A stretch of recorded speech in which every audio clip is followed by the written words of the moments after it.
ஆண்டவராகிய இயேசு கிறிஸ்துவின் நாமத்திற்கு மகிமை உண்டாவதாக. இந்த நல்ல நாளிலே உங்கள் யாவரையும் நான் வாழ்த்துகிறேன். இந்த நாளின் தியானத்திற்கு என்று தெரிந்து கொள்ளப்பட்ட வேத பகுதி ஏசாயா தீர்க்க தரிசன புஸ்தகம் 50ஆம் அதிகாரம் 10ஆம் வசனம். Isaiah chapter 50 verse 10. உங்களில் எவன் கர்த்தருக்கு பயந்து அவருடைய தாசனின் சொல்லை கேட்டு தனக்கு வெளிச்சம் அல்லாததினால் இருட்டிலே நடக்கிறானோ அவன் கர்த்தருடைய நாமத்தை நம்பி தன் தேவனை சார்ந்து கொள்ள கடவன். ஆமேன். பிரியமானவர்களே, நான் வாசிக்க கேட்டதான இந்த வார்த்தைகளிலே இருட்டிலே நடக்கிற ஒரு அனுபவத்தை இந்த இடத்துல சொல்லுகிறார். இந்த உலகமே பார்த்திங்கன்னா இருளான உலகம். இந்த உலகத்தில் எங்குமே வெளிச்சம் கிடையாது.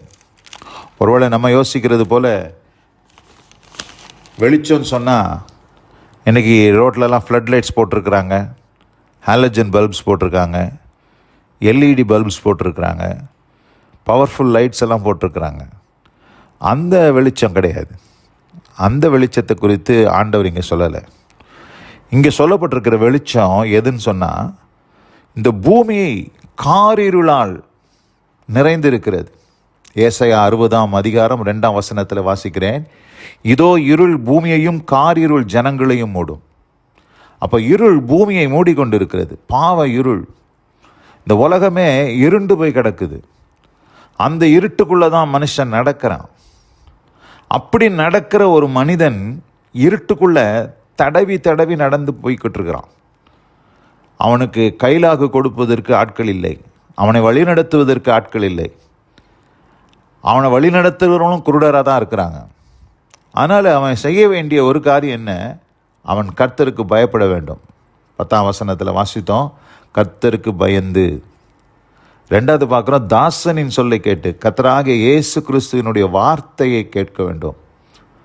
3வது, கர்த்தருடைய நாமத்தை நம்பி தன் தேவனை சார்ந்து கொள்ள கடவன். 4 காரியங்களை சொல்கிறார். பயப்படணும், கர்த்தருக்கு பயப்படணும், அவரோட தாசனின் சொல்லை கேட்கணும், கர்த்தரை நம்பணும், அவரை சார்ந்து கொள்ள வேண்டும். சார்ந்து கொள்றதுனா ஒரு கொடி, ஒரு க்ரீப்பர்னு சொல்லுவாங்களே, க்ரீப்பர் ஒரு கொடி. அது எப்பொழுதுமே பார்த்திங்கன்னா ஒரு கொம்பையோ அல்லது ஒரு மரத்தையோ ஒரு பந்தலையோ அது சார்ந்து கொள்ளும், ஒரு வேலியையோ அது சார்ந்து கொள்ளும். அதை சார்ந்து தான் அது வளரும். அதுபோல் நம்மளால் தானாக இந்த உலகத்தில் வாழ முடியாது. நம்ம எப்பொழுதுமே சார்ந்து தான் வாழ்கிறோம். இந்த உலகத்தில் பாருங்கள், மனுஷரை சார்ந்து வாழ்கிறாங்க.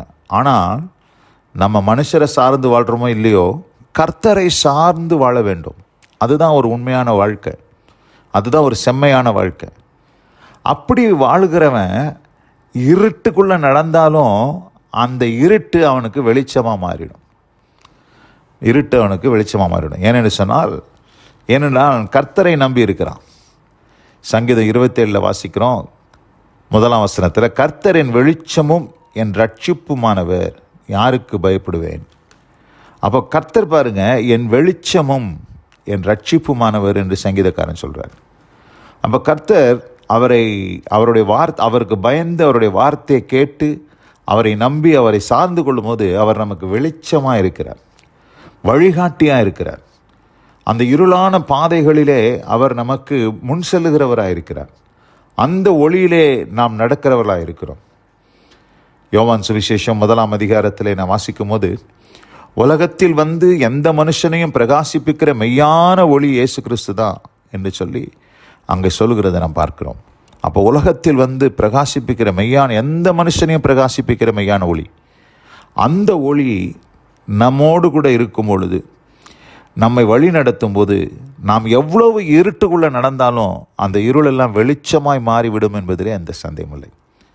பிரியமானவர்களே, இந்த அருமையான இந்த நல்ல நாளில் அநேகர் இருட்டுக்குள்ளே பாதை தெரியாமல் ஒரு இருளான வாழ்க்கை என்ன செய்வதென்று திகைத்து முன்னேற முடியாமல் நீங்கள் தவித்து கொண்டு இருக்கிறீர்கள்.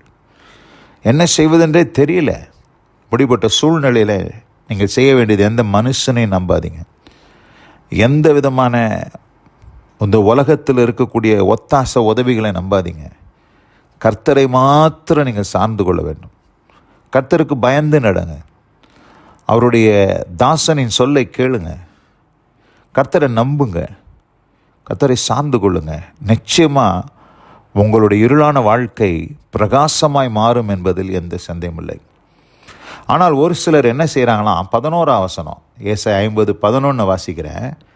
இதோ நெருப்பை கொளுத்தி அக்கினி பொறிகளால் சூழப்பட்டிருக்கிற நீங்கள் அனைவரும் உங்கள் அக்கினி தீபத்திலும் நீங்கள் மூட்டின அக்கினி ஜுவாலையிலும் நடுவுங்கள், வேதனையில் கடப்பீர்கள். கடைசியில் முடிவு எங்கே தெரியுமா? வேதனையில் போய் முடியும். இது யார்? இருட்டுன்னு தெரிஞ்சிட்ட பிற்பாடு வாழ்க்கையே இருண்டு போச்சு, இதற்கு மேலே நம்மளால் முன்னேறி செல்ல முடியலன்னு தெரிஞ்சும் கர்த்தர்கிட்ட வராமல் அவங்களாகவே ஒரு நெருப்பை கொளுத்தி தாங்களாகவே தங்களுக்கு வெளிச்சம் உண்டாக்கி கொள்கிறோம், நாங்களே எங்களை பார்த்து கொள்வோம், எங்களுடைய காரியத்தை நாங்களே சரி செய்து கொள்வோம் என்று சொல்லி தங்கள் சுய பிரயாசத்தில், தங்கள் மாம்ச பலத்தில், தங்ககிட்ட இருக்கக்கூடிய பண பலத்தில், மனுஷருடைய செல்வாக்கை வச்சு தங்கள் வாழ்க்கையை சீரமைத்து கொள்ளலாம் என்று சொல்லி அநேகர் முயற்சி செய்கிறாங்க. அதுதான் இங்கே பார்க்குறோம். ஏதோ நெருப்பை கொளுத்தி, அவங்களாகவே ஒரு நெருப்பை கொளுத்தி அக்கினி பொறிகளால் சூழப்பட்டிருக்கிற நீங்கள் அனைவரும் என்று போடப்பட்டிருக்கிறது. என்ன, இருட்டுக்குள்ளே அவங்களே ஒரு தீபத்தை கொளுத்துறாங்க, உண்டு பண்ணுறாங்க, ஒரு அக்கினியை உண்டாக்குறாங்க. ஆனால் அதனுடைய முடிவு என்ன? நீங்கள் மூட்டின அக்கினி ஜுவாலையிலும் நடுவுங்கள், வேதனையில் கிடப்பீர்கள். கடைசியில் முடிவு பார்த்திங்கன்னா எங்கே எண்ட பார்த்துன்னா வேதனையில் தான் போய் முடியுது. பிரியமானவர்களே, அப்படிப்பட்ட அனுபவம் நமக்கு உண்டாக இருக்கக்கூடாது. நாம் கடைசியில் எவ்வளோ முயற்சி செய்து பிரயாசப்பட்டு கடைசியில் முடிவு பார்த்திங்கன்னா வேதனையில் போய் முடியக்கூடாது. நாம் என்ன செய்ய வேண்டும்? இருக்கிற நிலையில் அப்படியே எல்லாத்தையும் விட்டுட்டு கர்த்தருக்கு பயந்து அவருடைய தாசனின் சொல்லை கேட்டு கர்த்தரை நம்பி அவரை சார்ந்து கொள்ளும் பொழுது உங்கள் வாழ்க்கையில் இருளும் பிரகாசமாய் மாறும் என்பதில் எந்த சந்தேகமில்லை. இந்த அருமையான இந்த நல்ல நாளில் கூட இருளான வாழ்க்கையில் என்ன செய்வதென்று திகைத்து எதிர்காலமே இருண்டு போய் இருக்கக்கூடிய சூழ்நிலையில் இருக்கிற சகோதரியே, இந்த நாளிலே இந்த வார்த்தைகளுக்கு கீழ்ப்படியுங்கள்.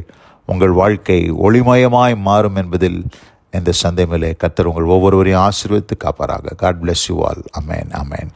நாம் ஜெபிப்போம். எங்கள் அதிகமாய் நேசிக்கிற எங்கள் அன்பின் பரலோக பிதாவே, நாங்கள் தியானிக்க கேட்ட இந்த வார்த்தையின்படியாக ஆண்டவரே, தனக்கு வெளிச்சம் அல்லாததினால் இருட்டிலே நடக்கிறவன் கர்த்தருக்கு பயந்து கர்த்தருடைய தாசனின் சொல்லை கேட்டு அவரை நம்பி அவரை சார்ந்து கொள்ளும் பொழுது இருளும் வெளிச்சமாக மாறும் என்பதை இந்த நாளிலே புரிந்து கொண்டோம்.